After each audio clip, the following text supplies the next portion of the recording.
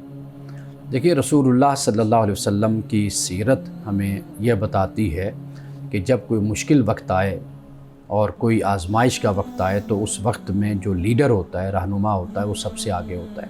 بالکل یہ نہیں ہوتا کہ کارکن ورکر وہ مار کھائیں اور لیڈر بیٹھا رہے یا وہ تکلیف میں ہوں اور یہ تکلیف نہ اٹھائے. تو رسول اللہ کی سیرت یہ بتاتی ہے کہ جب کبھی کوئی مشکل پیدا ہو، حالات ایسے ہوں، تو لیڈر کو، رہنما کو، راہبر کو سب سے آگے ہونا چاہیے. صحیح. یہاں سے تو ہمیں یہ تعلیم ملتی ہے. ٹھیک ہے. لیکن دوسرا پہلو ہم یہ بھی دیکھتے ہیں کہ جب رسول اللہ کی زندگی میں بھی آسانی اور سہولت ہوئی تو آپ نے ایک مناسب زندگی آپ نے گزاری. ایک یہ بات ہے، اس لیے کہ اسلام میں یہ نہیں ہے کہ آپ دنیا میں اچھی زندگی نہیں گزار سکتے، آسائش کی زندگی نہیں گزار سکتے. اسلام یہ کہتا ہے کہ دنیا میں رہو، دنیا تم میں نہ رہے. اور ایک اور بات جو توجہ طلب ہے ہم سب کے لیے، وہ یہ ہے کہ ضیافت کرنا، دعوت کرنا، اس میں کوئی حرج نہیں ہے. عرب کی دعوت اور ان کی سخاوت دنیا میں مشہور ہے، اور آج بھی اگر آپ مکۃ المکرمہ اور مدینہ المنورہ میں آپ جائیں گے تو وہاں پر بڑے بڑے دسترخوان بچھائے جاتے ہیں، لوگوں کی ضیافت کی جاتی ہے. تو اس میں کوئی برائی نہیں ہے. یہاں پر بھی اگر کوئی ایسا کرتا ہے تو اس میں بھی کوئی حرج نہیں ہے. لیکن اصل معاملہ یہ ہوتا ہے کہ سوال یہاں پر آ کر اٹھتا ہے کہ جب معاشرے میں مفلوق الحالی ہوتی ہے، غربت ہوتی ہے، مفلسی ہوتی ہے، تو پھر اس پر اعتراض اٹھتا ہے کہ بھئی معاشرہ اس طرح کا ہے تو آپ اتنا کچھ ضائع کر رہے ہیں، لگا رہے ہیں. اور پھر یہ کہ یا تو یہ جو کھانا پینا ہوتا ہے یہ ان کے لیے سہولت مہیا کر دی جائے کہ جن کے پاس نہیں ہے تو وہ زیادہ بہتر ہوگا. تو یہاں پر اصل میں اعتراض پھر کھڑا ہوتا ہے کہ یہ ایک غیر مساوی ایک جو معاشرے میں نظام پایا جاتا ہے، رویہ پایا جاتا ہے، یہ بڑا خطرناک ہو جاتا ہے. لیکن اٹ سیلف بنیادی طور پر ضیافت، دعوت اور مہمان نوازی، اس میں تو کوئی حرج نہیں ہے. سر ایک سوال میں پوچھنا چاہتا ہوں، آپ نے جس طرح سے بیان فرمایا کہ رسول اللہ صلی اللہ تعالیٰ علیہ وسلم نے اپنے جو غزوات ہیں زیادہ وہ رمضان المبارک میں گزارے، ان کے دن گزرے، تو ایک یہ ایلیمنٹ ذہن میں آتا ہے کہ شاید رسول اللہ صلی اللہ تعالیٰ علیہ وسلم نے غزوات کو تو امپورٹنس دی، سگنیفیکنس دی، لیکن رمضان کو اگنور کر کے یہ فیصلہ کیا. تو یہ جو ایک سخت فیصلہ نظر آتا ہے اس میں رسول اللہ صلی اللہ تعالیٰ علیہ وسلم نے صحابہ کرام کو بھی ظاہرہ دیکھا کہ صحابہ کرام اس میں شامل ہو سکتے ہیں یا نہیں ہو سکتے. آج کے دور میں اگر کوئی اتنا سخت فیصلہ کرتا ہے تو وہ رمضان کو یا اس طرح کے امپورٹنٹ جو یعنی سگنیچر ایونٹس جو ہمارے ہوتے ہیں ان کو ضرور مد نظر رکھتا ہے. تو اس دور میں کیوں نہیں رکھا گیا، یعنی ان کو پوسٹ پون کیوں نہیں کیا گیا؟ ایک تو اللہ کے رسول ہیں، اللہ کے نبی ہیں، خدا کی طرف سے جو حکم نازل ہوا جیسے اللہ نے فرمایا آپ نے ویسے قدم اٹھایا. جی.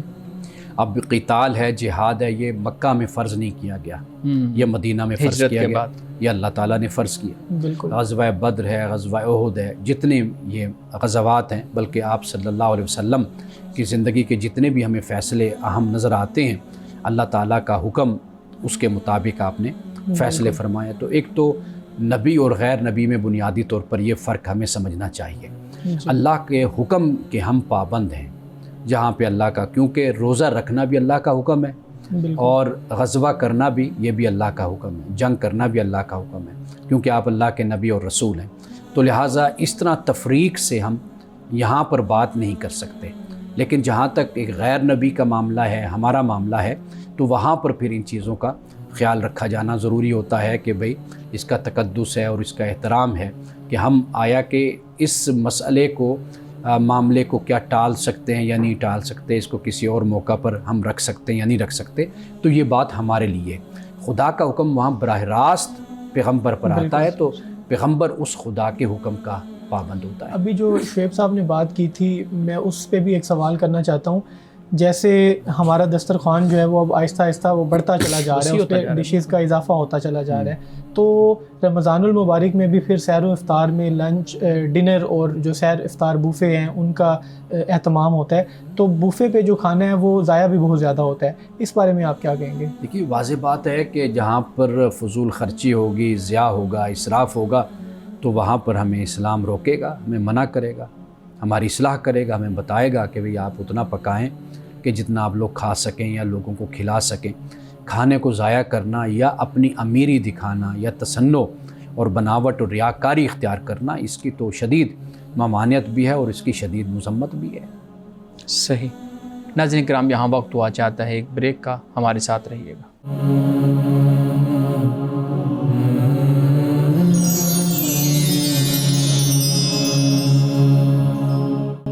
پروگرام میں ایک دفعہ پھر خوش آمدید۔ امانت صاحب، رمضان کا جیسے ہی مہینہ شروع ہوتا ہے تو ہمارے ہاں بینک بھی اور لوگ خود بھی انفرادی طور پہ زکوٰۃ کا حساب لگانے، اس کا نصاب کو دیکھنے کے لیے اور پھر اس کو ادا کرنے کی طرف چلے جاتے ہیں۔ اس حوالے سے کچھ سوالات ہیں، پہلے بھی ہم نے پچھلے کچھ پروگرامز میں بھی آپ سے یہ سوالات آپ کے سامنے رکھے ہیں، لیکن مزید کچھ ایسی چیزیں ہیں جو ریاست کے ٹیکس سے متعلق ہیں، کچھ اس کے نصاب سے متعلق ہیں، میں آپ کے سامنے رکھتا ہوں۔ یہ جو زکوٰۃ ہے، یہ جو کہتے ہیں 2.5% ہے، یہ کیسے متعین کیا گیا؟ کیا رسول اللہ صلی اللہ علیہ وسلم نے متعین کیا؟ قرآن میں ہمیں یہ نصاب ملتا ہے یا پھر سنت رسول صلی اللہ علیہ وسلم سے ملتا ہے؟ یہ جو 2.5% کا معاملہ ہے، یہ کیا ہے؟ قرآن مجید نے نماز کا ذکر کیا ہے، روزے کا ذکر کیا، زکوٰۃ کا ذکر کیا، حج کا بھی ذکر ہوا۔ اب معاملہ یہ ہے کہ جہاں قرآن مجید نے وضاحت نہیں کی، یعنی اصولی اور بنیادی بات کو بیان کر دیا، وہ اس لیے بیان کیا کہ ہمیں اس کی جو وضاحت ہے، اس کی جو تفصیل ہے، وہ ہمیں سنت سے مہیا ہو جاتی ہے۔ ٹھیک۔ ایسے ہی زکوٰۃ کا معاملہ ہے، ایسے ہی نماز کا معاملہ ہے۔ لوگ اس پر بڑا اعتراض کرتے ہیں کہ بھئی قرآن مجید میں تو نماز کی رکعتوں کا ذکر نہیں ہے، طریقہ کار نہیں ہے، لیکن یہ ہے کہ یہ وہ چیز ہے کہ جو عرب میں معروف بھی تھی اور مروج بھی تھی، لوگوں کو پتہ بھی تھا کہ نماز کیا ہوتی ہے، اور صحابہ جو ابھی مسلمان بھی نہیں ہوئے تھے ان کو بھی بہت کچھ نماز کے بارے میں پتہ تھا، اسی طرح زکوٰۃ کے بارے میں بھی پتہ تھا۔ اور روزہ آپ دیکھ لیجئے تو اس کے بھی اللہ کے رسول صلی اللہ علیہ وسلم نے احکام اور اس کی جو رہنمائی ہے وہ آپ کو ہمیں مہیا کی ہے۔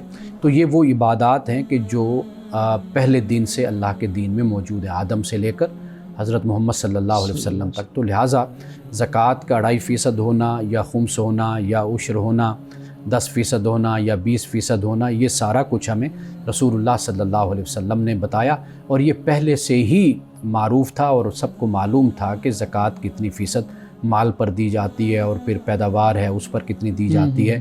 یہ سارا کچھ پھر رسول اللہ صلی اللہ علیہ وسلم نے ہمیں اس کے بارے میں آگاہ فرمایا۔ صحیح سے دکاندار شخص جو زکوٰۃ دینا چاہتا ہے، اس کے بارے میں بتائیے گا کہ وہ کس طرح سے کیلکولیشن کرے کہ اس کے گودام میں جتنا مال موجود ہے اس کی کیلکولیشن تو چلیں کر لے گا، لیکن اب ایک سوال یہ بھی ہے نا کہ انہوں نے پیمنٹس دینی ہے آگے فیکٹری والوں کو، اور وہ پیمنٹس دینے کے لیے بھی پیسے نہیں ہیں، لیکن پیچھے سٹاک میں اتنا مال موجود ہے کہ جس پر زکوٰۃ ہوتی ہے، تو وہ پھر کس طرح سے زکوٰۃ کی ادائیگی کرے؟ دیکھیے، اصل جو معاملہ ہے نا، وہ جو مال تجارت ہے اس پر زکوٰۃ ہے۔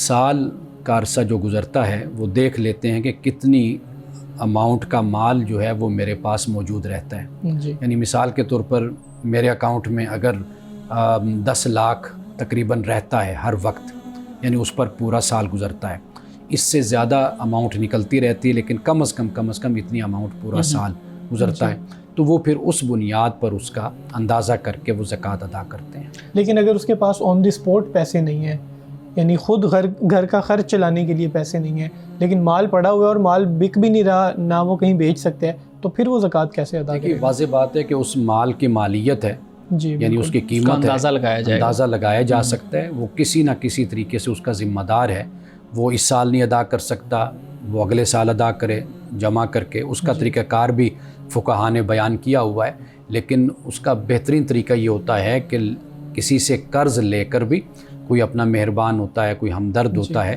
اس سے لے کر بھی زکوٰۃ کو ادا کیا جانا چاہیے، اس لیے کہ یہ جو مال پڑا ہوا ہے نا، یہ کل بکے گا، پرسوں بکے گا، اس نے بکنا ہی بکنا ہوتا ہے، اور اس کی جو مالیت ہوتی ہے اس بنیاد پر اس سے زکوٰۃ کا تقاضا کیا جاتا ہے۔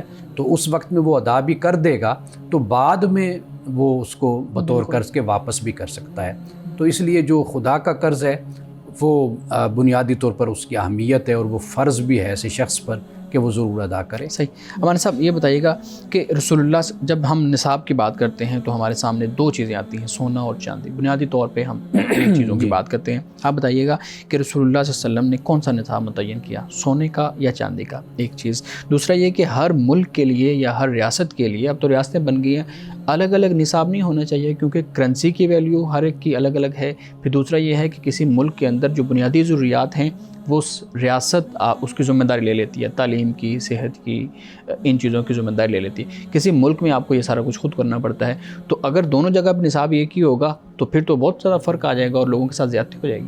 دیکھیے رسول اللہ صلی اللہ علیہ وسلم کے زمانے میں سونا اور چاندی میں زیادہ فرق نہیں ہوا کرتا تھا، یعنی ان کی مالیت ایک ہی بنتی تھی، تقریباً ایک ہی طرح کی ہوتی تھی، تو اس لیے اس دور میں اس پر فرق نہ ہونے کی وجہ سے کوئی مشکل بھی پیش نہیں آتی تھی۔ لیکن اب جو معاملہ ہے وہ بالکل مختلف ہے۔ ایک نقطہ نظر یہ ہے کہ سونا زیادہ مہنگا ہوتا ہے تو لہٰذا اس پر زکوٰۃ ہونی چاہیے، اور ایک نقطہ نظر جو علماء کا ہے وہ یہ ہے کہ چاندی جو ہے اس کو نصاب بنایا جائے، کیونکہ چاندی کو نصاب بنایا جائے گا تو زیادہ سے زیادہ لوگ اس سے فیض یاب ہو سکتے ہیں، اس سے فائدہ حاصل کر سکتے ہیں، تو لہٰذا یہ ان میں سے جو بھی مقرر کر لیا جائے تو اس پر زکوٰۃ ادا کی جائے گی۔ باقی جو ریاست کا معاملہ ہے، دیکھیے اب اس معاملے میں جو شریعت نے آپ کو بتایا ہے آپ اس کے پابند ہیں، یعنی آپ کوئی اپنی طرف سے اس کا کوئی نصاب مقرر نہیں کر سکتے، کیونکہ یہ چیز جو شریعت اصول طے کر دیتی ہے وہ انسان کی، مسلمان کی سہولت اور آسانی کے لیے ہوتی ہے، کیونکہ اگر آپ اس چیز کو اختیار نہیں کریں گے یا اپنے آپ کو اس کا پابند نہیں کریں گے تو پھر بہت سے اختلافات اور انتشار جو ہے وہ معاشرے میں وجود میں آتا ہے۔ مثال کے طور پر آپ وراثت کو لے لیں، اب وراثت پر اگر اللہ نے یہ جو احکام دیے ہیں، حصے مقرر کر دیے، اگر یہ نہ ہوں تو پھر آپ دیکھیے کیا صورت بنتی ہے۔ تو اسی لیے جو شریعت نے مقرر کر دیا، وہ ریاست ہو، کوئی ہو، فرد ہو، اس پر یہی لازم ہوگا کہ وہ اس کے مطابق ہی اس پر زکوٰۃ ہوگی اور وہی اس کا نصاب ہوگا جو شریعت نے بتا دیا ہے۔ نہیں، اس طرح تو پھر بڑا مشکل ہو جائے گا نا۔ شریعت نے ہمارے ہاں جو بات کی جاتی ہے فقہا کی طرف سے، ہمارے ہاں زیادہ تر کہا جاتا ہے کہ چاندی کا نصاب ہونا چاہیے۔ اب چاندی کے نصاب کے مطابق اگر آپ حساب لگائیں گے تو تقریباً ہمارے ہاں ہر مڈل کلاس جو شخص ہے، ہر مڈل کلاس گھرانہ ہے یا لوور مڈل کلاس بھی ہے، وہ بھی نصاب کو پہنچ جائے گا، لیکن اس کو نہیں پتہ کہ اگلے ہی لمحے کیا ہو جائے گا اور پھر اس کے لیے مشکل ہو جائے گا۔ جس پر بھروسہ ہے، تسلی ہے، اطمینان ہے، وہ اس کو اختیار کر لے۔ جو سونا کے مطابق دینا چاہے وہ سونے کے مطابق دے دے۔ تو اصل جو مقصد ہے وہ یہ ہے کہ کئی لا یکون دولتم بین الاغنیاء منکم وآتاکم الرسول فخذوہ وما نہاکم عنہ فانتہوا۔ قرآن جو بیان کرتا ہے وہ یہی چیز ہے کہ دولت جو ہے وہ چند لوگوں کے اندر، خاندانوں کے اندر نہ گھومتی پھرتی رہے۔ نہیں ٹھیک ہے، آپ چاندی بھی ہو تو اس کو بھی اس معیار پر جو 52 ساڑھے 52 تولے کا اس پر بھی آپ رکھ کر دیکھ لیجیے، جو اس پر دے سکتا ہے، دینا چاہتا ہے اس کو بھی۔ مقصد تو اصل یہ ہے کہ جیبوں سے پیسہ نکلے، تجوریوں سے پیسہ نکلے اور سونا اور چاندی نکلے اور معاشرے میں دولت کی تقسیم ہو اور وہ دولت ہر کسی کے پاس اس کا فائدہ پہنچے۔ اصل تو یہ مقصد ہے نا۔ نہیں، ہم دیکھتے ہیں کہ ریاست ہیلپ لیتی ہے مختلف اداروں سے، مذہبی جو اسکالرز ہیں ان سے، جیسے ہمارے ہاں کونسل آف اسلامک آئیڈیالوجی ہے یا مختلف ادارے اور ہیں، تو وہ پھر بتاتے ہیں کہ جی اتنا نصاب بنتا ہے، اور وہ ہمارے ہاں چاندی کا نصاب متعین کر کے بتاتے ہیں۔ اس کا مطلب ہے کہ آپ نے ریاستی لیول پہ چاندی کا نصاب دنیا کو بتا دیا ہے، سارے پاکستان کو بتا دیا، اب جس نے دینا ہے وہ اس کے مطابق دے گا۔ آپ جو بات کر رہے ہیں یہ تو کبھی ہم نے سنی نہیں ہے کہ اگر کوئی سونے کے مطابق دینا چاہتا ہے تو وہ سونے کے مطابق دے دے۔ کہاں چاندی 52.5 تولے وہ 2.5-3 لاکھ کی بنتی ہے، فرض کریں اتنے کی بنتی ہے، اور سونا بنتا ہے 14-15 لاکھ کا، بلکہ اس سے بھی زیادہ۔ تو یہ جو ریاست کو نہیں اس معاملے میں آنا چاہیے، ریاست تو صرف چاندی کا نصاب ہی دیکھتی ہے اور لوگوں کو وہی بتاتی ہے۔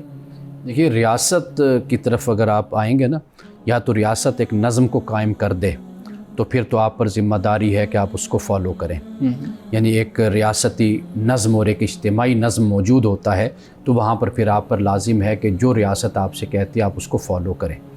اگر آپ اس طریقے سے نہیں کر رہے تو پھر آپ بحیثیت فرد کے جو ادا کریں گے تو وہ آپ پر لازم ہوگا۔ اب اس پر آپ سونا ہے تو آپ اس پر دیجئے، چاندی ہے تو آپ اس پر دیجئے، یعنی یہ اب آپ پر بحیثیت فرد کے ہے کہ بھئی آپ نے ہر صورت میں زکوٰۃ ادا کرنی ہے، تو آپ اپنے جہاں پر آپ کا اطمینان ہے اور تسلی ہے آپ اس کے مطابق زکوٰۃ کو ادا کریں۔ لیکن اس طرح تو لوگ کنفیوز ہو جائیں گے مزید۔ کہ ایک طرف ریاست چاندی کا نصاب بتا رہی ہے, دوسری طرف ان کو کہا جا رہا ہے کہ ٹھیک ہے آپ جس طرح دینا چاہیے, تو لوگوں کو مزید کنفیوژن والی اس معاملے میں لے کے آنے والی بات ہے. ایک کلیئر کٹ کیوں نہیں بات ہوتی ہے؟ یہ اوپینین آپ کا زیادہ معاملہ نہیں یہ ہے بہتر؟ کہ میں آپ کو بتاؤں, کلیئر کٹ وہاں پر بات ہوتی ہے کہ جہاں پر اللہ اس کے رسول نے ہمیں بالکل واضح طور پر یہ بات بتا دی ہو. دونوں نصاب موجود ہیں, سونا بھی موجود ہے, چاندی بھی موجود ہے. اس لیے میں نے آپ کو عرض کیا کہ علماء میں بھی, فقہاء میں بھی اس پر اختلاف ہوا کہ کسی نے سونا کا ذکر کیا, کسی نے چاندی کا ذکر کیا. اب معاملہ یہ کہ ریاست اگر چاندی کو مقرر کر دیتی تو آپ چاندی پر دیں, آپ پر لازم ہے آپ چاندی پر دیں. اگر آپ کو ریاست پابند نہیں کر رہی, آپ بحیثیت فرد کے, اب آپ کے پاس اگر سونا ہے تو آپ سونے کے مطابق زکوٰۃ کو ادا کر دیں, آپ کے پاس چاندی ہے تو آپ چاندی کے مطابق اپنی زکوٰۃ کو ادا کر دیں, یا دونوں کو ملاتے ہیں تو ایک خاص نصاب آپ پر لازم ہوتا ہے تو آپ اس کے مطابق آپ ادا کر دیں. تو یہ چیز ہے نا, یعنی کہ بحیثیت فرد کے آپ اپنی ذمہ داری آپ نے ادا کرنی, یا پھر ریاست کی بنیاد پر ریاست آپ کو ذمہ دار ٹھہرا رہی ہے.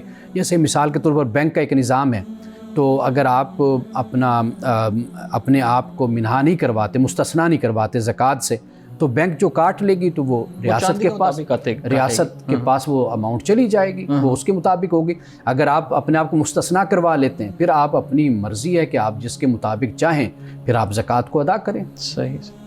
ناظرین کرام, گفتگو ابھی جاری ہے, یہاں وقت ہوا چاہتا ہے ایک بریک کا, ہمارے ساتھ رہیے گا.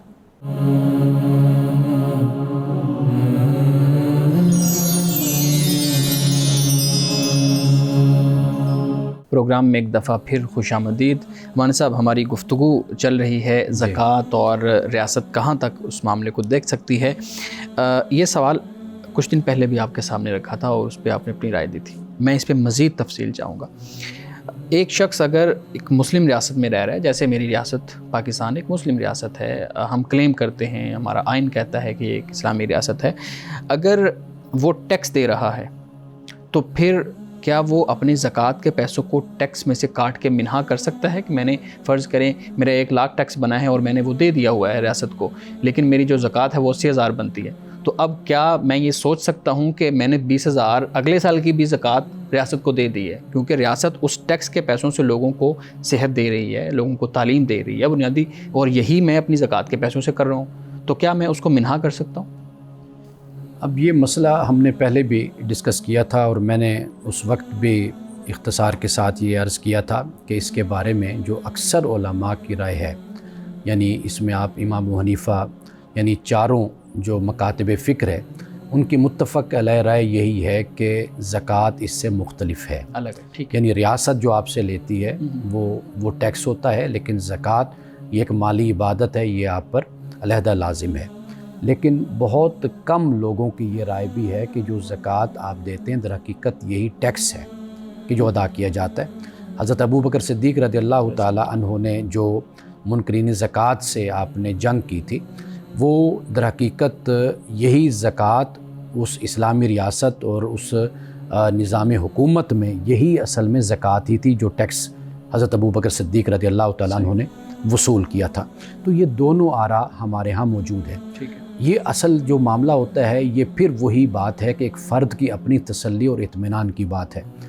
پاکستان میں بہت سے لوگ ایسے ہیں کہ جو جب حکومت کو ٹیکس دیتے ہیں وہ اس میں سے اپنی زکوٰۃ کو بھی منہا کرتے ہیں. وہ دیکھتے ہیں کہ اب ہم پر کتنا ٹیکس رہتا ہے یا کتنی زکوٰۃ رہتی ہے, تو وہ اس حساب سے پھر وہ اس کو ادا کر دیتے ہیں. بہت سے لوگ ایسے بھی ہیں کہ جو اس پر عمل کرتے ہیں کہ ٹیکس بھی وہ ادا کر رہے ہیں, لیکن وہ زکوٰۃ بھی اس کا بھی باقاعدہ طور پر اہتمام کرتے ہیں. اب یہاں پر 2 صورتیں ہمارے سامنے آتی ہیں. اگر یہ ناظرین کی رہنمائی کے لیے میں کہہ رہا ہوں کہ ایک شخص وہ ہے کہ جو ٹیکس ادا کر رہا ہے آلریڈی, یعنی حکومت اس سے ٹیکس لے رہی ہے. اب وہ یہ سمجھتا ہے کہ میرے پاس جو پیچھے مال ہے یا جو میری صورتحال ہے وہ ایسی نہیں ہے کہ میں اس کے بعد بھی کوئی اتنا زیادہ خوشحال رہ جاتا ہوں, یا میرے پاس اتنا زیادہ مال رہ جاتا ہے اپنی ذمہ داریاں, مسائل, یہ سارا کچھ دیکھ کر کہ اب میں اس پر زکوٰۃ بھی دوں. اگرچہ زکوٰۃ اس پر دیکھا جائے تو بنتی تو ہے اس پر زکوٰۃ, لیکن صرف زکوٰۃ کا بننا کافی نہیں, یہ دیکھنا ہے کہ خوشحالی یا وسعت یا دیگر معاملات ہیں یا نہیں ہیں. اگر وہ یہ سمجھتا ہے کہ بھئی میں نے جو ٹیکس دے دیا میں اسی کو ہی اپنی طرف سے زکوٰۃ سمجھ لوں, تو وہ زکوٰۃ اس کو سمجھ سکتا ہے. ٹھیک ہے. دوسری طرف ایک شخص وہ ہوتا ہے کہ جو ٹیکس بھی دے رہے، اس کے باوجود اس کے پاس اتنا مال اور اتنی دولت ہے کہ وہ روزانہ بھی ہم نے دیکھا ہے کہ لوگ لاکھوں روپیہ لنگر میں لگا دیتے ہیں، ہاسپٹلز میں کھانا دیتے ہیں اور کروڑوں روپیہ ایک ایک دن میں وہ خرچ کرتے ہیں۔ ہم نے ایسے لوگوں کو بھی دیکھا ہے جن کے لیے 50 لاکھ، 1 کروڑ، 70 لاکھ یہ کوئی چیز نہیں، اگر وہ ٹیکس بھی ایمانداری سے ادا کر رہے ہیں۔ اب اس کے بعد وہ زکوٰۃ سمجھتے ہیں کہ ہمارے پاس اتنا کچھ ہوتا ہے تو ہمیں اس پر بھی دینا چاہیے، تو پھر ان کو چاہیے کہ وہ اس پر دیں۔ یعنی کہ ہم اس طریقے سے یہ راستہ اختیار کر سکتے ہیں، یعنی دونوں آراء بھی ہمارے سامنے آ جاتی ہیں اور ان پر عمل بھی پھر ہو جاتا ہے۔